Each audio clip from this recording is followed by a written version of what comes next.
Hey, you guys, it's Kathy here, also known as the Christian Fitness Mom on Facebook and Instagram. I am so excited to be here today.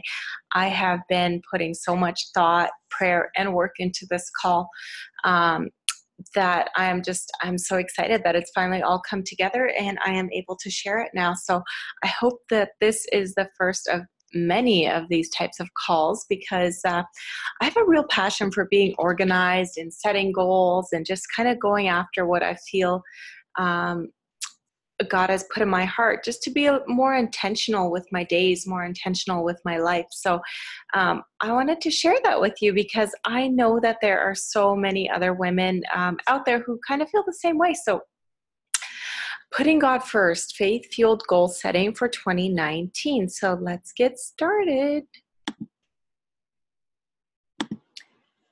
Okay, so before we start, I think that we need to just kind of remember a few things and just kind of go over a few things. So I believe that I am saved. I was saved as a teenager, and I believe that it is my mission to evangelize now, to spread the good news, to share the gospel, and to help others see that God is real and that Jesus came to save us. So that is what I believe my main mission on this earth is. And that's what I believe everybody's main mission on this earth is, that is saved. So there are many different ways of going about it. Obviously, God has put us in many different situations, and we just have many different platforms and just different areas where we can share and just different ways that we can share. We don't all need to go and move to a different country to become missionaries, unless that's where God calls us. But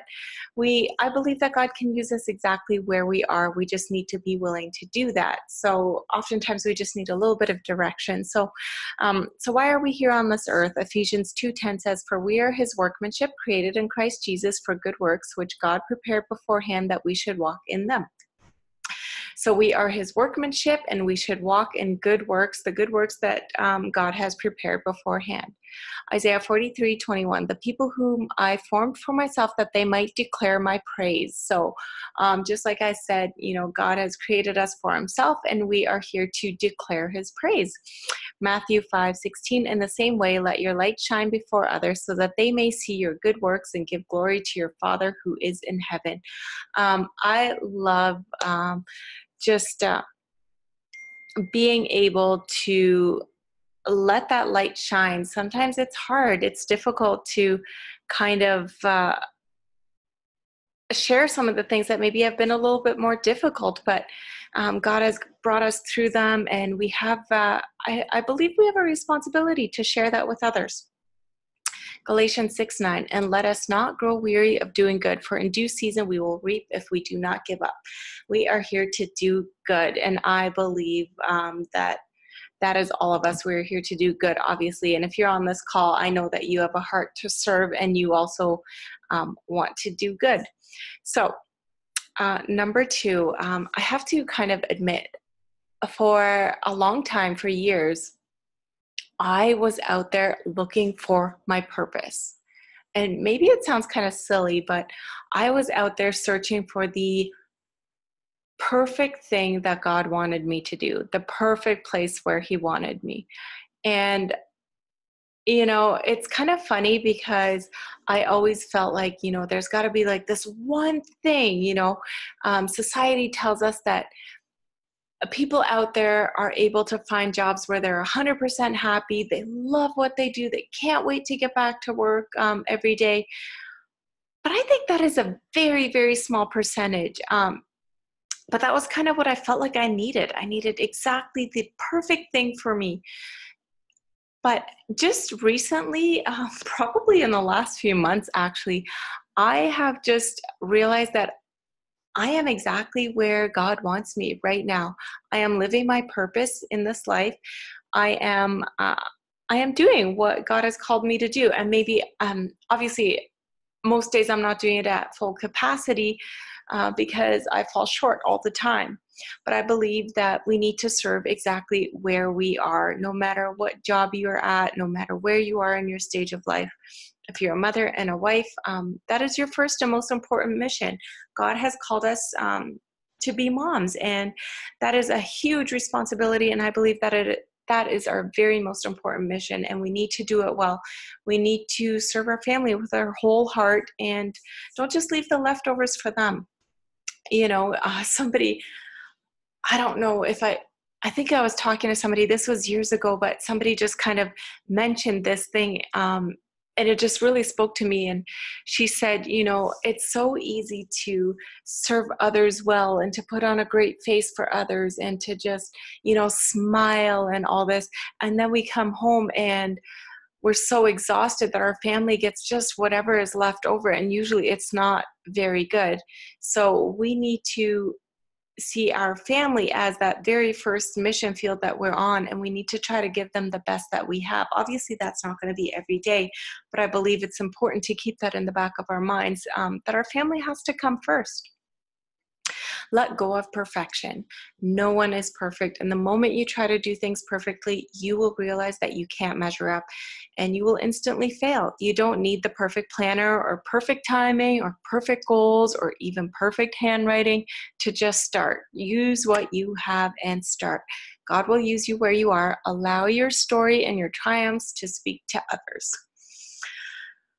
Okay, so we've already talked about a lot of things. So I know you are busy. I am busy. I have a lot of things to take care of in my life, and I don't have any room to add any more things, right? Just like you, I'm sure. Oftentimes I get tense even thinking about the pressure to accomplish something beyond what I currently have on my plate. And this is not about adding more. It's about being intentional with what's in front of us and with what we have and with where we are. Last one here. Sometimes the very process of setting goals, deciding what you want to work towards that you don't already have, can focus your attention on what you lack versus the blessings of abundance you already possess. Makes sense, right? Oftentimes when we start to set goals, we're like, okay, well, I want to do this. I'm not good at this. I need to get better at this. I need more of this. And it's kind of depressing. And that is not what we want to focus on. We want to count our blessings. We want to focus on abundance, the things that we already have. And that is exactly what we're going to do. So why are we even setting goals? If you don't know where you're going, you might end up someplace else. You've probably heard that quote before from Yogi Berra. The greatest achievers in the world have all succeeded because they mapped out plans for their visions. Setting goals that challenge you to grow and change can ignite the great potential that lies within you to become the person you were created to be. I feel like maybe it's my personality, but I feel like I need to always have a plan of action. I need to know what I'm doing, where I'm going, what I need to focus on, because otherwise I go to bed at night and I cannot fall asleep because I feel like there are a million things that I should be doing that are going through my head. And I just get so like overwhelmed with just so much stuff. But if I have a goal and I have, some things that I need to focus on, it makes things so much easier because I know exactly where I need to put my focus and the things that I can let go for a while. So that is why I set goals. And I love what Lara Casey has here, what the acronym that she uses for goals: grow what matters one step at a time, little by little, your steps will add up.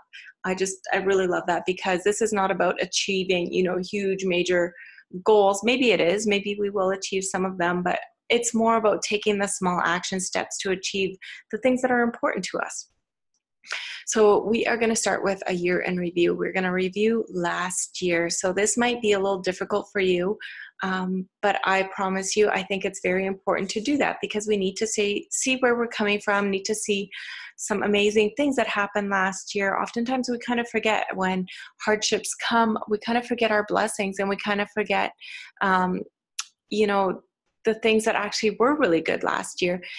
And sometimes we try to forget our challenges and we try to just ignore them and move on when actually we need to kind of, figure out exactly why they were challenges and what lessons we learned from them. So we're not going to just focus on the future. That's a recipe for burnout. I've done it many times and it's a dead end. Uncovering really good goals means learning from the past in order to cultivate what's next. The past has a lot to teach us. So let's take a look at last year.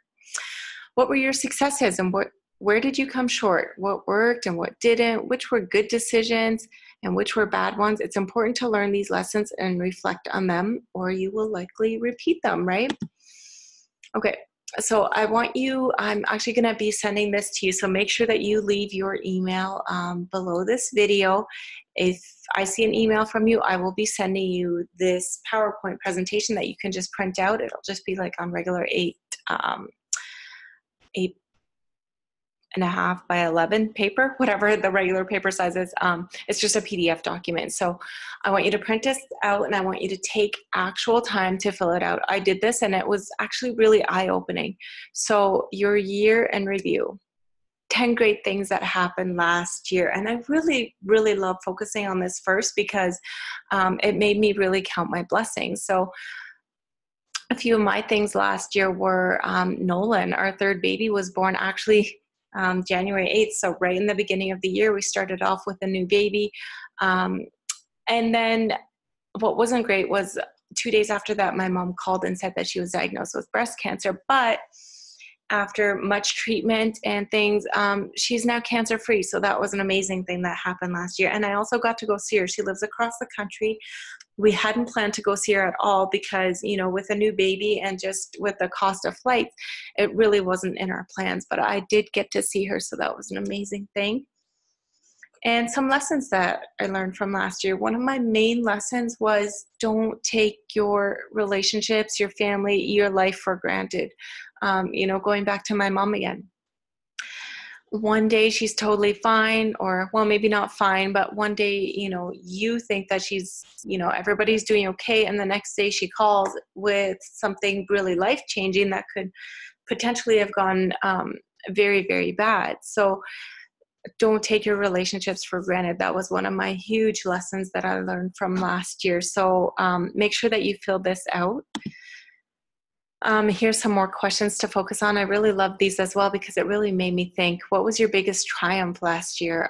For me personally, one of my biggest triumphs was losing my 40 pounds of baby weight. I had gained 40 pounds during my pregnancy and I lost it last year. So even with my mom's cancer and everything, I kind of focused on that. And I think it really took my mind off of her quite a bit, which was actually really good. So that was a big triumph for me. Smartest decision that you made last year? What was the greatest lesson you learned last year? And what was the most loving service you provided last year? I really like this because it made me think, wow, did I really actually provide a lot of services to other people last year? And it really definitely made me focus on some things that I need to kind of change for this year. And who are the 3 people that had the biggest impact on your life last year?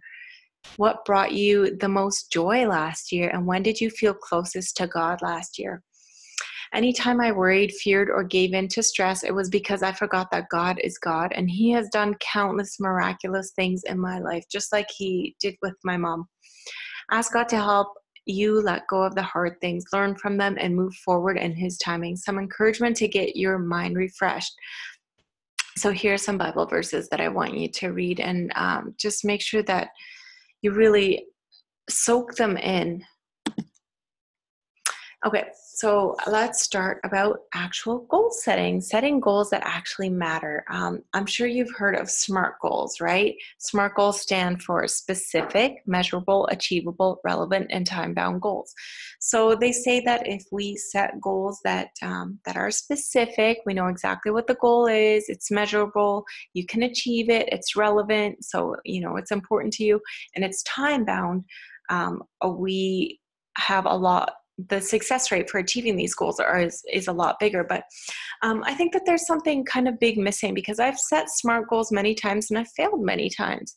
But I think we need to also add in the heart component. That is what's missing in the SMART goals. So heart goals are connected to your big picture. When the goal you want to achieve matters to you in the big picture, you will follow through, or at least a lot more likely to follow through.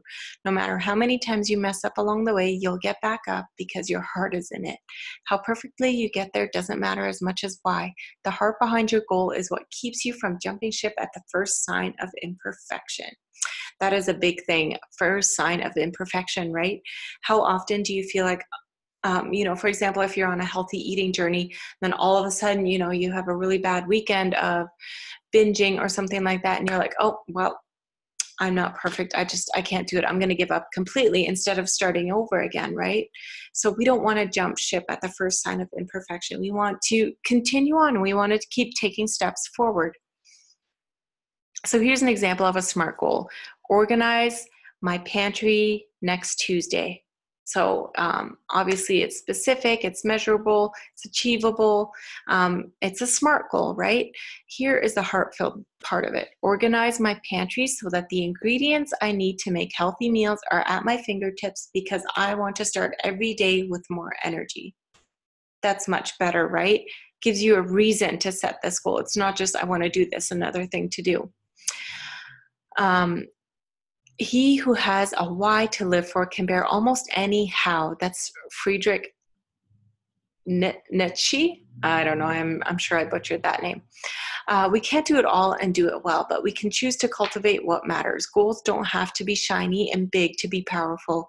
What they need to be, though, is real, connected to the big picture, authentic to you and your unique path right where you are. Maybe you want to get to know your neighbors.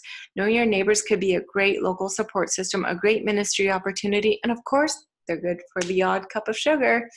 Or maybe you want to spend more time outside. Getting outside for some fresh air and a quick walk may help give you space and perspective to tackle the challenges and make meaningful decisions. How about being present and turning the phone off at 9 p.m.? Being present and turning the phone off at 9 p.m. will most likely give you a greater connection with your loved ones and better sleep, which makes everything better. These things are important, just as important as running a new business or running a marathon. Okay, so setting goals that matter. So this wheel of life, this is kind of based on Zig Ziglar's Wheel of Life. I think there's maybe one or two categories that are a little bit different, but it really helps to kind of think about different areas in our life right now and the things that we need to just improve or make some changes. So on the next page, we're going to start writing down some ideas of things that you want to achieve this year, some goals you want to set, or at least some steps that you want to take towards those goals. And don't forget the heart and the why of it. It's important to you. It's just as important, or maybe even more so, to also take things off of the list. I'm a big believer in not just adding a bunch of stuff while you're already living at full capacity and you really can't handle any more things. I think oftentimes when it comes to living an intentional life, we have to say no to a lot of things. There are a lot of things that we need to let go of. Distractions in your life. I honestly think that there's a very small percentage that doesn't give into the distractions. Games on your phone maybe that you feel like, oh, it's just personal me time, but then you get stuck there for however long. Or social media, watching just useless videos that really aren't going to serve you very well, or sitting on Pinterest, just pinning a bunch of things that you're never going to do anything with, right? So let's think about some distractions and maybe even some big things that you need to let go of. Maybe you're volunteering in an area that you really cannot serve at anymore because it's taking up a lot of your time, or really anything else that you feel like is just not quite right in your time right now. Maybe it will be next year. Maybe it will be a few years down the road, but it's okay to say no. Okay, so these are the categories here. So your physical or your health, and there are just some ideas that you can think about, some areas that you can work on.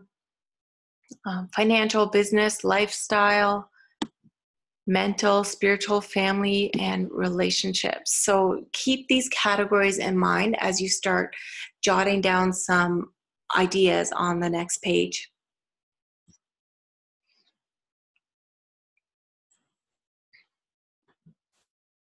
Okay, so print this out and just start writing some ideas down. So the first part here, the goals that I want to cultivate, I want you to start writing down some things. Oh, hang on a sec. Oh, there we go. I hope that that worked. It said that my screen share had paused, but here we are. Okay, so I hope that this is working now. So the first section here is goals that I want to cultivate. So what are some things that you want to work on this year, and what's the heart behind it? Make sure that you have a good reason why you want to do this, something very meaningful behind it, and some things that you need to let go. So just use this page just to start writing down. It does not have to be perfect, because we're going to be moving on to the next one. Oh, hang on, let me just get to my next screen here. And we're going to kind of refine our goals a little bit. So we're going to sort through them, and we're going to narrow them down into your most meaningful and fulfilling goals that are the most important to you. First, check your goal ideas to make sure that they're worth spending your time on. Now let's sort through them and see if you can find any weeds. So anything that's not really actually your goal, or that's not really serving a good purpose. The idea here is to do your life well, not to give yourself a new to-do list, just like I said, of random things that sound good or things we think we should have on our list because everyone else does. That's a huge mistake of mine. I used to set goals, especially in business. I work from home, so I used to set goals that were very similar to everybody else's goals that I felt like was kind of in the same area of business as me. And I never ended up reaching those goals because I realized, actually just this year, I realized, you know what, those are not my goals. I need to set my own goals. Be intentional about how you decide to spend your time with your own unique gifts and talents and resources. How you spend your time is how you spend your life. Check each of your goal ideas to see if they're leading you in the right direction. So on the next page, you're going to be able to go through your top 4 goals just to make sure that they are the right ones for you. You can obviously always change it. Okay, so here is our goal check.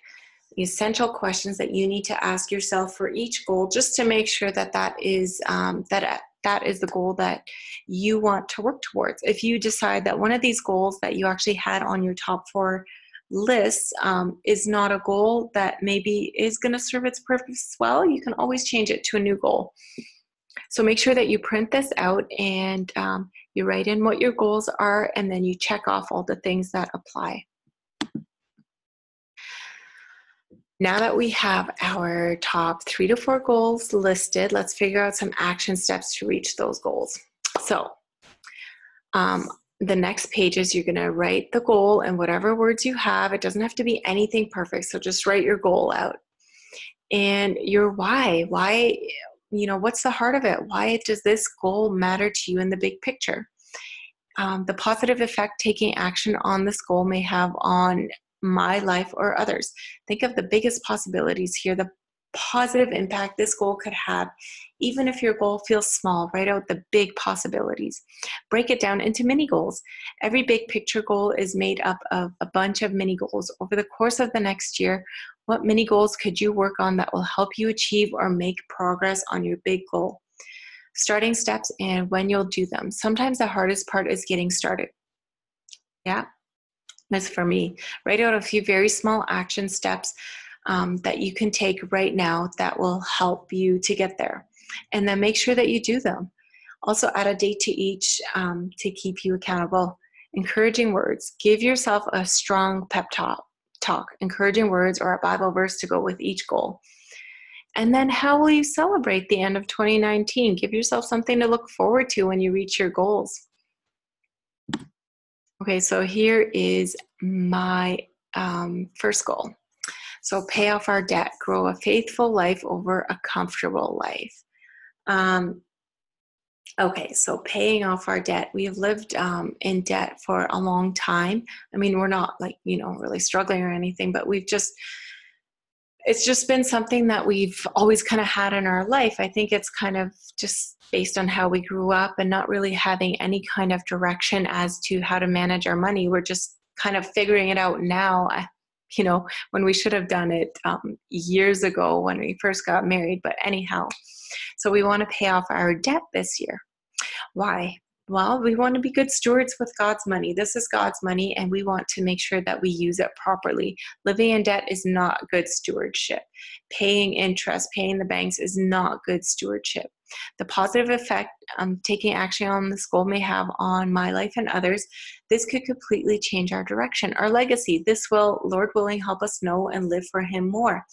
And obviously, it'll give us some more freedom, right? So when we don't have the debt to pay off every month, we're going to have more freedom to do the things that are more meaningful. Maybe we can donate some more money or spend, maybe go see my family more often, things like that. So I'm really looking forward to all the positive effects that it's going to have on so many people, not just us. So here are some mini goals. So listen to Dave Ramsey and other financial gurus podcasts with hubby.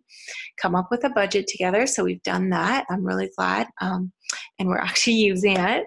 Figure out places that we can save money. So phones, internet, we've done phones, we've done internet, TV, vehicles, eating out, things like that.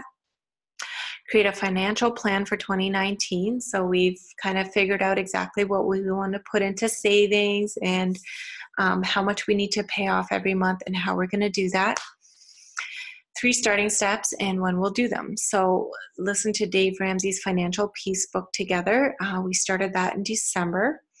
Create monthly budget, including when all bills come out of the account. Did that also before Christmas. Figure out which days hubby can work overtime or I can put extra hours in at home. We have done that now. We're going to do that kind of 1 week at a time, just kind of see how our schedules are. So we're definitely doing that, trying to bring some extra money in so we can pay the debt off faster. Here's some encouraging words that I need to keep going back to. Luke 12:34, for where your treasure is, there your heart will be also. How I will celebrate at the end of 2019. Praise the Lord. Seriously, I will praise Him for a total heart change. I know He can do it, and I'm ready to let Him work on us. Another really good goal to have in here that a lot of people have is working on their health. So let's say, for example, you want to lose 20 pounds this year. Why do you want to lose 20 pounds?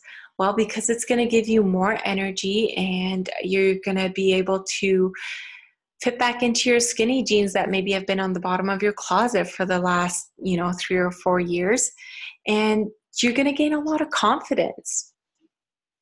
Positive effect. So obviously I already mentioned the confidence. It's going to be you're going to feel really good once you lose that 20 pounds and you're going to have more energy. Maybe you'll start going snowshoeing or hiking or skiing with your family just because you can and you want to and you feel really good.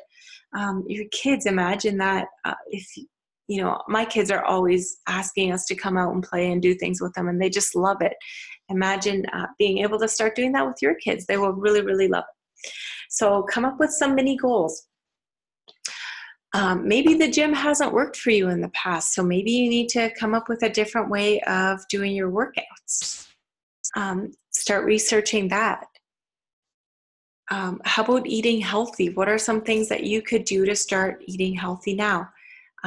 Start weekly meal planning and start cooking new veggies maybe that you've never tried before or different ways of cooking them.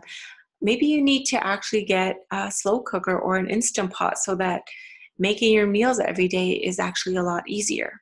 So just think of some mini goals in there that you could put in. And maybe one of them is some sort of accountability so that you can stay on track and you can be with other people who are kind of following the same kind of process that you're following.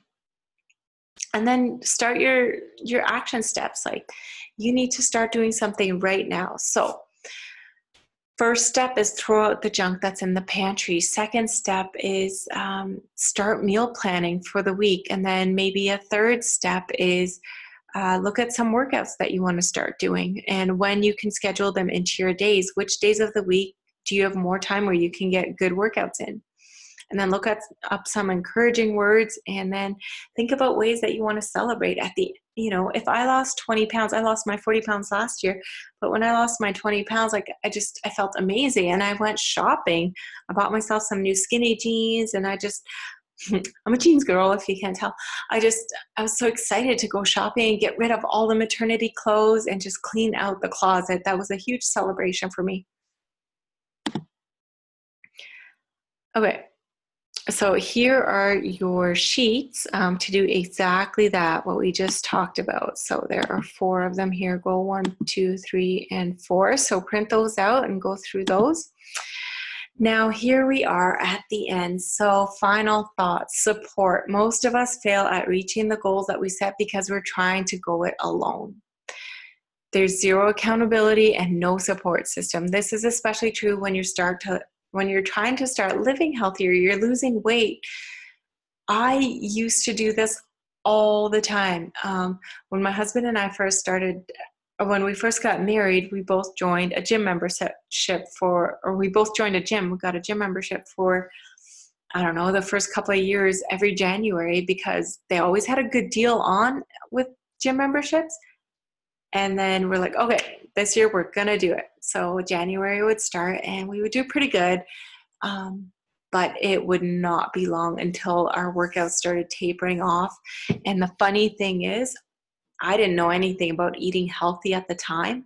I was like, I'm going to keep eating whatever, and I'll just go to the gym. So we would stop by at fast food places on the way home because we felt like we had earned it. Like, seriously, no wonder I never was able to lose any weight or get healthy or get toned there. It never ended up working out. And we didn't have the support system that we actually needed, especially when it came to nutrition and somebody actually saying, hey, have you gone to the gym? Because we weren't really doing it for each other, which maybe we should have been, but we really weren't, because we kind of both wanted that break and we kind of both wanted to just stop.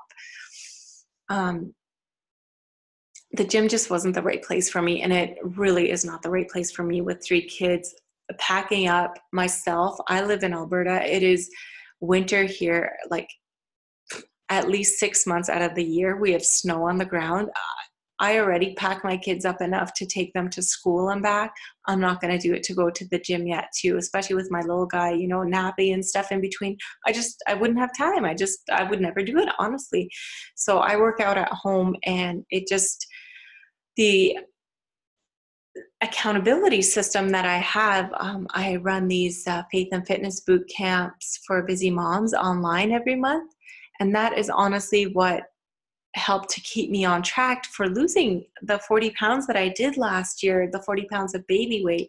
I really love the support system and just chatting with the ladies all the time and making sure that everybody is on track and we're doing well. So maybe that is the kind of support system that you need, right? Living a healthy life, losing the weight, and finding that great balance of eating well, being active, and still enjoying treats and some downtime is hard on your own. Where do you even start with all the conflicting information out there? Reach out. I can help you. I have been a fitness coach for over 5 years now. Like I said, I lost my 40 pounds of baby weight last year.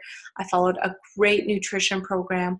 It's based on eating healthy food, not on cutting out, lots of food groups and lots of things. It is catered, or it's not catered, it's designed to fit you and what works best for you. So what works best for me may not work best for you.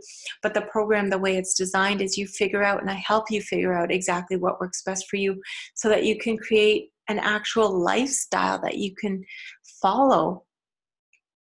So if you've tried it on your own for years and you've never achieved the results you were after, try it with a support system. Just send me a message and say, I need some help with my healthy living goals, my losing weight goals, my clean eating goals. I just need some help this year. Please help me. So just send me that message and I will definitely get back to you. We all have a ministry that's useful to our Lord. Let's determine to let God use us as He sees fit. What we may think is a great opportunity for us to share God's word and share His light might not be exactly what He has planned for us. Maybe He has something new, something different. But just be determined to just let God use you wherever you are, no matter where He leads you, and start with where you are right now. And the biggest thing that kept popping up for me was growing a faithful life over a comfortable life. So it's not, we're not here to live comfortably. We're here to live faithfully, right? And I want to know what yours is. What's the biggest thing that kept popping up to you as you did these exercises and you came up with your goals? The year ahead may not be perfect, but it sure will be meaningful. Because we have set goals, when we get off track, and we can always come back here to our goal and to keep going forward. So I like to print my goals out so that they're always in front of me. I hope that you do that too. Print them out. Make sure you go through the exercises and put your goals in front of you. And then every 3 months, I would like you to go through the exercises again, because things change in our life, obviously. Things that maybe we were starting to work towards in January, and maybe we accomplished them in 3 months from now, or maybe they're not so meaningful anymore because maybe our life has changed completely, right? Maybe you were on, I don't know, maybe you were on a weight loss goal in January, but then you got pregnant and you can't keep any food down. So obviously things are going to change for you. So I do these every 3 months. I go through them just to make sure that I'm on track, or if I have any changes that I need to make, I can make them. So I hope that this was helpful for you. I cannot wait to see. I would love if you could share your top, even just one of your top goals with me. But I hope that this has been very helpful for you.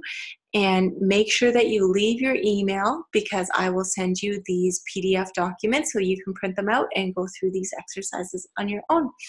So I will chat with you soon.